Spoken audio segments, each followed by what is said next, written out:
welcome to Would I Lie to You, the show that sorts the facts from the fibs. And on Lee Mack's team tonight, she presents the one show which is now part of British life. Without it, millions of families would have to eat their tea in silence. It's Alex Jones.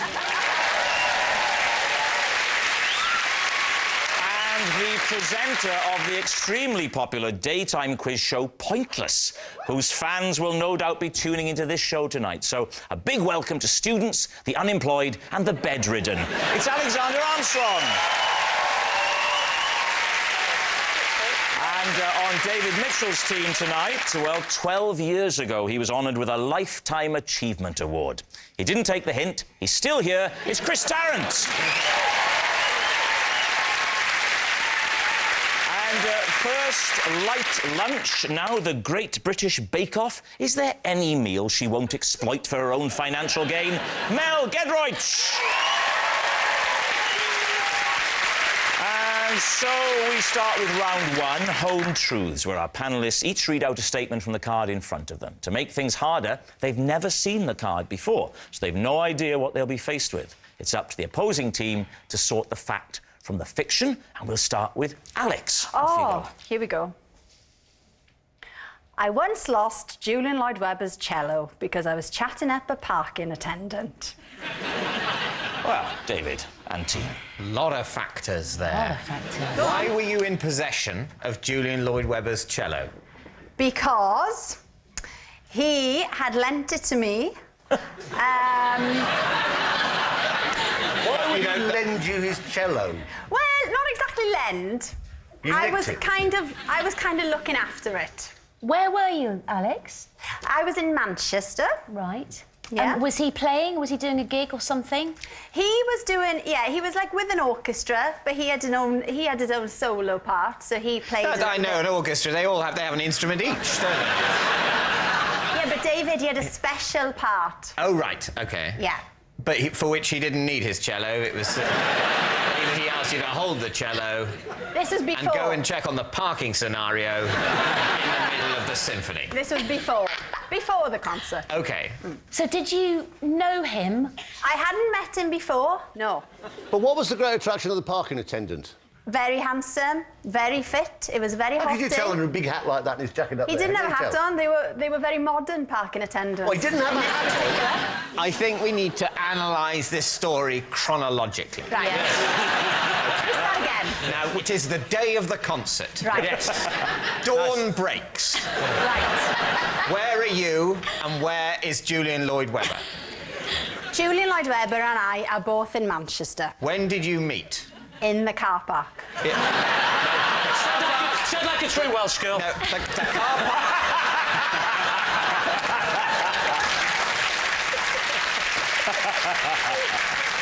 I'm afraid the car park is not an acceptable answer to the question, right. When did you meet? Right. Because the car park is a place, not a time. Let me set the scene. OK. So, I'm in the car park with the car park attendant. Of course you are. Yeah. The car park attendant is just there. He hasn't got a hat on. He's not that official. He's just generally hanging around the car park, all sexy. He's just hanging out. Yeah. What's he wearing at the time? Has he got anything on? Is he naked? He's got jeans on and a T-shirt. Jeans and a T-shirt? And an This is just some guy. Some bloke. He's told you he's a on. car park attendant because he No. wants to sound important. Is that important? Yeah, it's the sexiest thing you can say. Everyone knows that. Julian Lloyd Webber walks in with his cello. With his cello, which weighs about 4 ton. No, they're not that heavy, Chris. Well, no. They're not that heavy. And for someone like Julian, who's probably got a bit of sinew and bicep because of all his playing, it would be very light. Yeah. It's not That's going how to feel they heavy. pick cellists, isn't it? They Yes. pick the ones that can carry it. You can teach anyone to play it, but it's the carrying it that's the trick. Exactly. He pitches up. He's on his phone. Yeah. Oh, while carrying the cello. Yeah. What a guy. Were you trying to get off with the car park man because you wanted to not pay for your own parking? It's difficult to know if you're a car park attendant whether any relationship you're in is genuine. Is it me or is it just for the free parking? Yeah, exactly.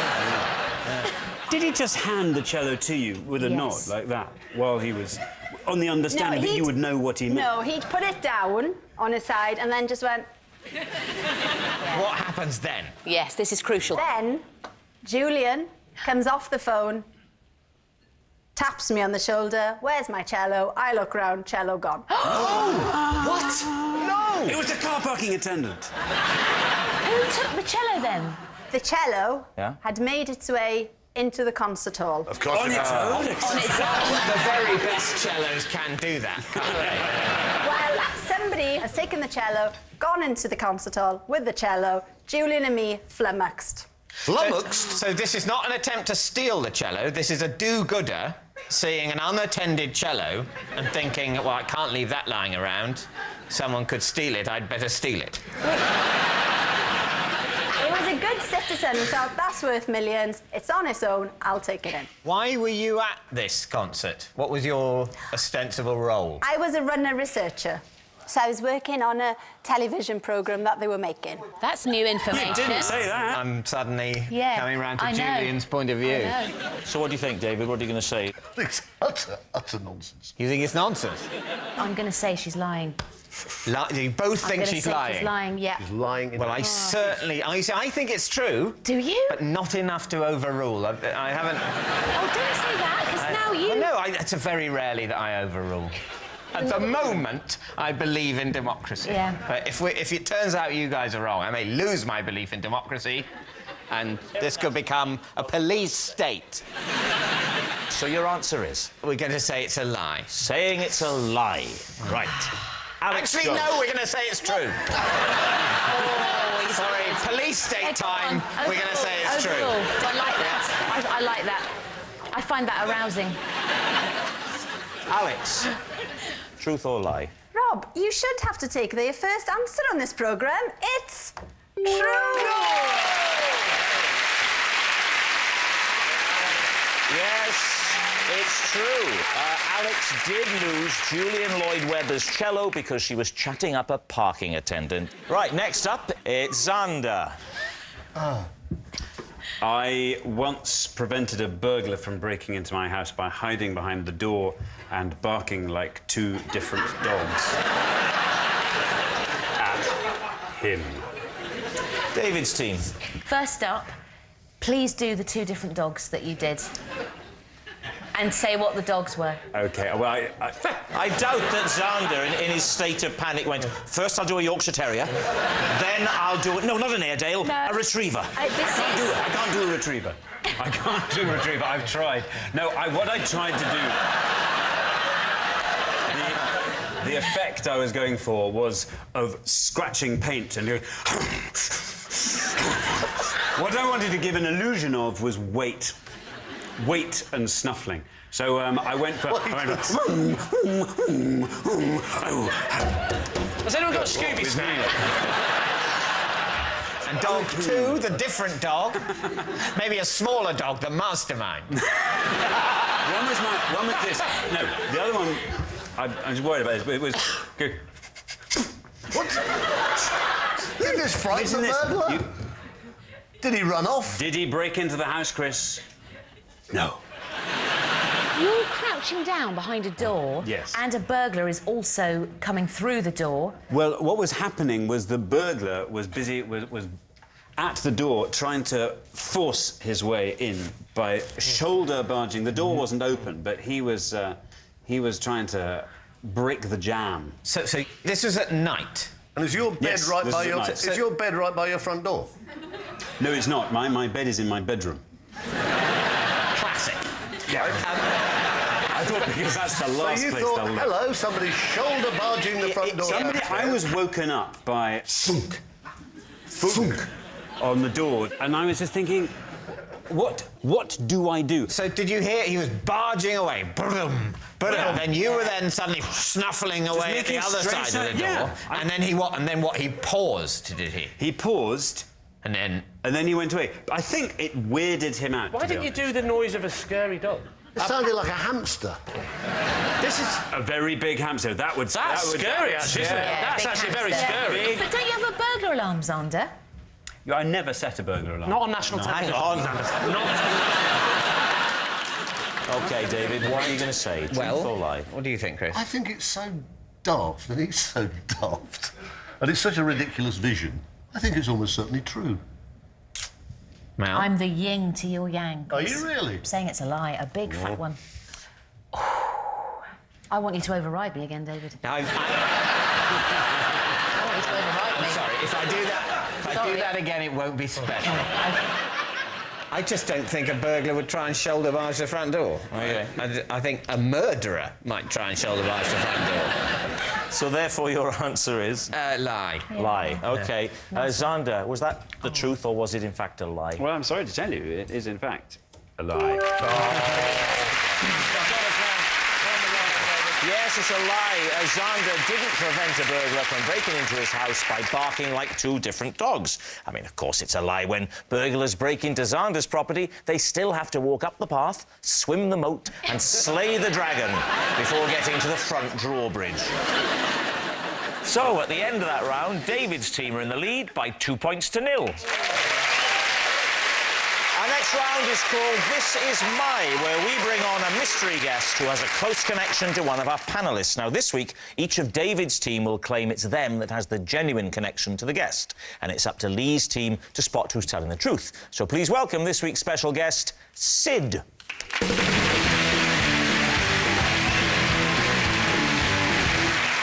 So, Chris Tarrant, what is Sid to you? This is my dentist, Sid, and I had to drive her to A&E after biting her finger during a checkup. Right, Mel, could you explain how you know Sid? This is Sid. We once posed as members of an orchestra to gain backstage access to meet our idol. Finally, David, what is your relationship with Sid? This is Sid. Last year... Sorry. There's something about you. I don't think you know any women or anyone called Sid. In which case you'll be saying that it's a lie. Correct. This is Sid. Lie. This is Sid. Last year, she rescued me when a seaside donkey went haywire with me on its back. Can I just say, I retract my earlier comment. True. So, there we have it. Chris's disgruntled dentist, Mel's orchestral imposter, or David's seaside saviour. Lee, where do you want to start? Well, shall we start? Let's start with Chris. What was she doing that made you bite down so hard?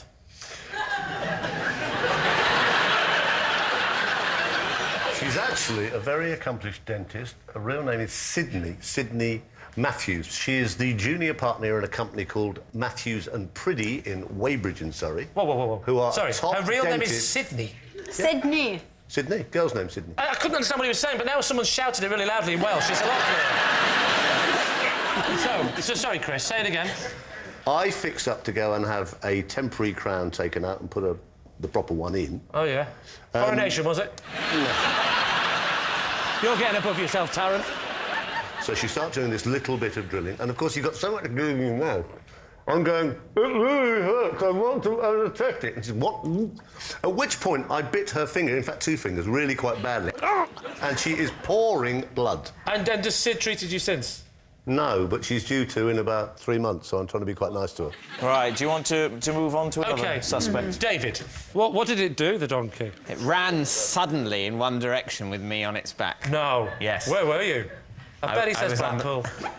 No, I was Where on were the beach. It was in Norfolk. And a beach in Norfolk. Do you know which beach? I know Norfolk quite well. Which beach in Norfolk was it? Oh, damn. It was Great Yarmouth. When was this? It was last year. Do they let adults ride donkeys? Good question. Ask him. Yes, they do. They did. I got on the donkey, it went haywire. What? You saying I'm a liar? The donkey went haywire and Sid rescued me. But what scared the donkey? Yeah, I can answer that. What scared... You haven't explained why you were on the donkey. When I look at you, I don't think donkey. Thank you. I think Mel does. The aim was...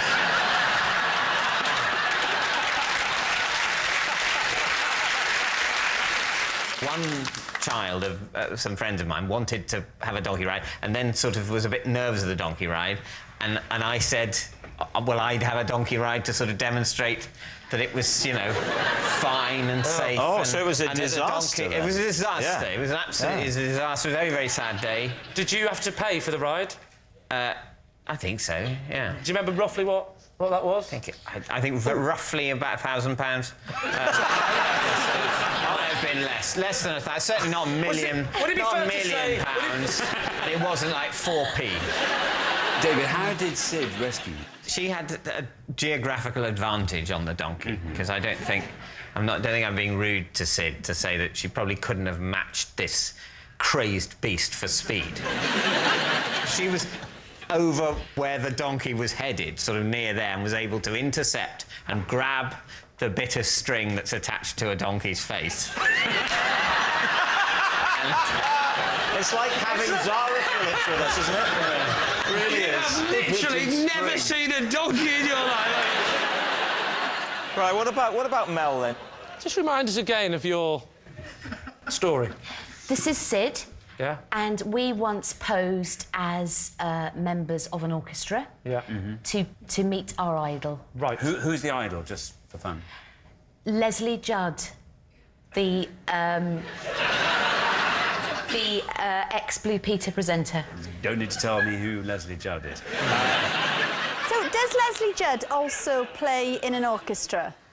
Not that I know of. What was she doing What there was she then? doing there? She was hosting the event. Where was it? It was in Oxford Town Hall. And you were how old?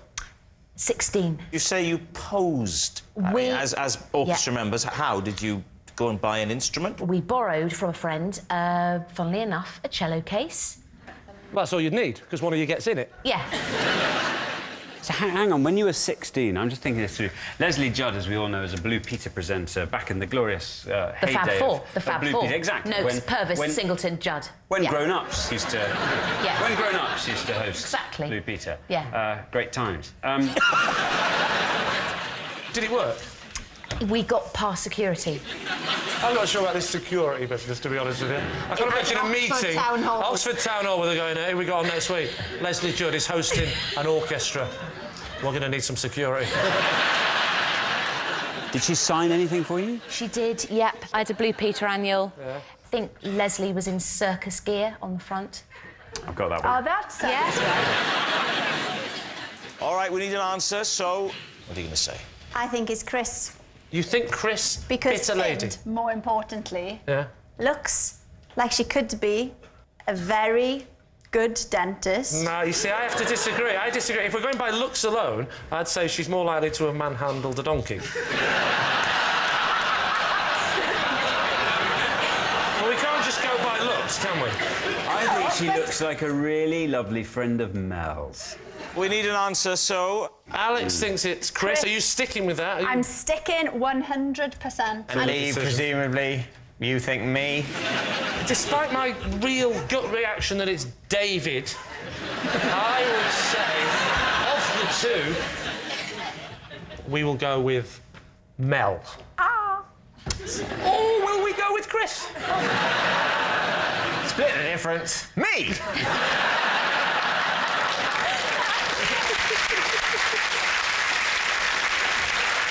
Go on, let's say Mel.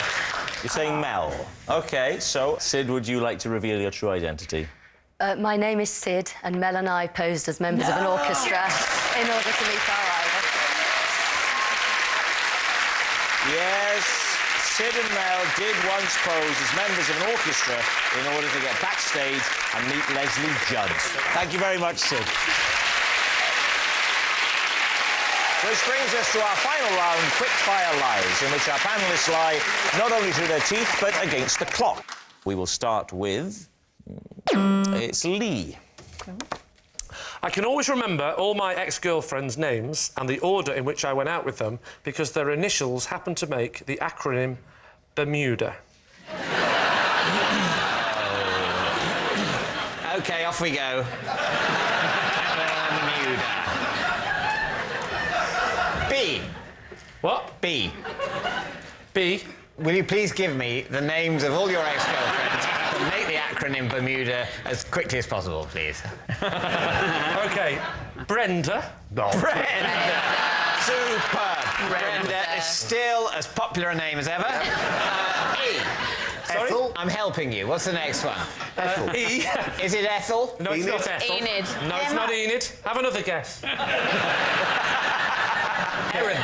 Sorry? Erin. Erin. Okay. I'll just spell Bermuda. Well, I know, I was joking, yes. Sorry, R. That was that was actually Regine. Sorry? Regine. Regime, as in regime change. No. Next up after regime. Regine was the lovely Molly. Molly. I could tell you a thing or two about Molly, but this isn't the time. Next one. What about you? This is the weird one. Right? They're all a bit weird. Not actually her name, right? But in my nickname for her, Una. What was her real name? Sally. Why did you call Sally Una? Because Una Stubbs played Aunt Sally in Where's the Gummidge. Oh, that's very good. That's very good. He's good. Yeah, Dave, experimental year. If you've forgotten it, I'll never forgive you.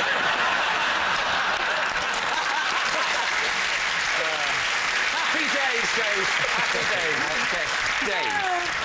Dave, the D, that's what you're saying. The D is Dave. Of course I'm not. Okay. Delia. Not the Delia. And may I say, not my mother, who was called Delia. True story. Definitely not her. But that's why it popped into your head now as you were making it up. And A was Alex. That certainly is a serendipitous series. Yeah, if that wasn't serendipitous, I wouldn't have been able to do that. What was the M again? What? The M again? Molly. And the E? Was... What? The E. I'll tell you exactly what the E was. The E was... It was, in fact. I'll tell you exactly... Erin! You! What? And the U! And I The loved U. her. No? The U! Sally. Real name? Yes. Come on, Lee, you know this. The D. Give me a D. The D was... Mummy. Deirdre. The E. Give me an E. Erin. The B. Give me a B. That was a long time ago, to be fair. Brenda. And the R. And the R was Regine. Regine. Little Regine. Yeah. Well, Is that a name? Regine. It's a name, isn't it? Tell me it's a name. Regine's a name. Anything's a name, isn't it? I went out with a girl called Cupboard for 3 weeks. Not a joke. Where did cupboard come in the Bermuda list? Oh, she was before I invented the acronym system. Sorry, it was a system. It didn't happen by accident. You were seeking out people beginning with these letters. What was it about the island of Bermuda? Because all my ex-girlfriends went missing.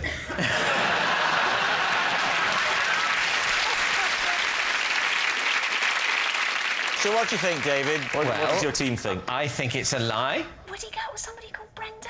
What do you mean, would I go? Yes, she was Miss World, right? She came and she said to me, I really like you. And I went, I like you. What's your name? Brenda. Forget it. So what's it going to be, David? I think it's preposterous because it's preposterous. I think it's a lie. I think it's a lie. You're saying it's a lie? Yeah. OK. Yeah. Lee, were you telling the truth or were you telling a lie? Of course I was telling you a lie. Oh, yes, well done. Yes, it's a lie. Lee's ex-girlfriends do not form an acronym that spells Bermuda, although they have formed a support group. Next. It's Alex. Oh. I can tell if someone is a good dancer just by the way they smile. David's team. Alex, look at me. Turn your head a little bit. And now this way. Now do it whilst you're dancing. No. Yeah, well, it's true then. Why? But why? What is it That about, smile? though? Yeah. Because people who are good at dancing... Will you stop doing that? I find it a bit disturbing, David. It's just a bit light entertainment for you, David. Really?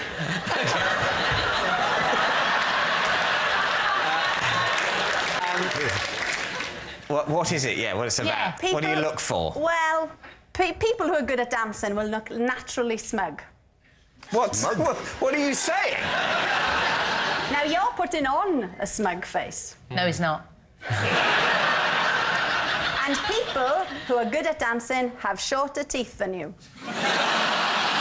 It's just something about dancers. They seem to be a little bit underdeveloped in the tough area. Are they making up for their short teeth by Could learning be, to dance? I don't know, but it seems to be a pattern. That's what I found doing extensive research. So I'll go round you all now. Open up. You could be all right. Oh, that's a backhanded compliment. Smug, short-toothed person. Not mine. Go on. Rob? Rob, he's got quite long teeth. No. The thing is, Rob, look. you get up there and prove her wrong.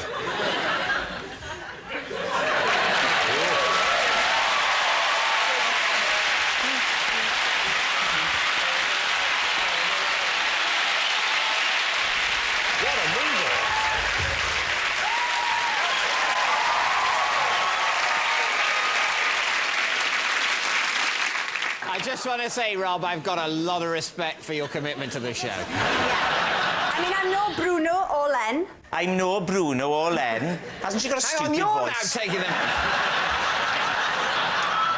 What is... Does anyone know how large Fred Astaire's teeth are? Small.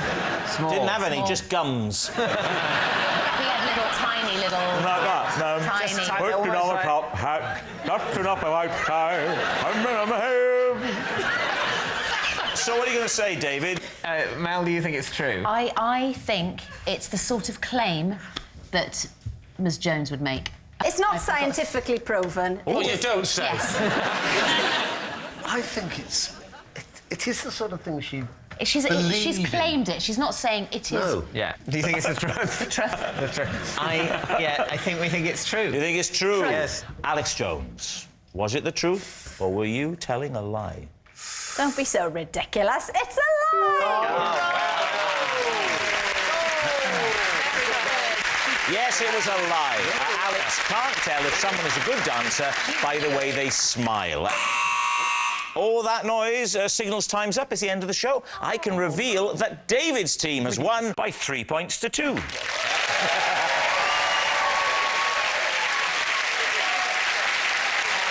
But it's not just a team game, and my individual liar of the week this week is Alex Jones. Well done, Alex. Beautiful, intelligent and gorgeous Welsh accent and eyes you could drown in. That's what she said to me, and I'm starting to think she didn't mean any of it. Good night. So it's comedy all the way tonight here on BBC One. Up next, Have I Got News For You is back with a new series and Stephen Mangan in the hosting chair, followed by all new Not Going Out as Lee Mack returns and he's rocking out at 9:30.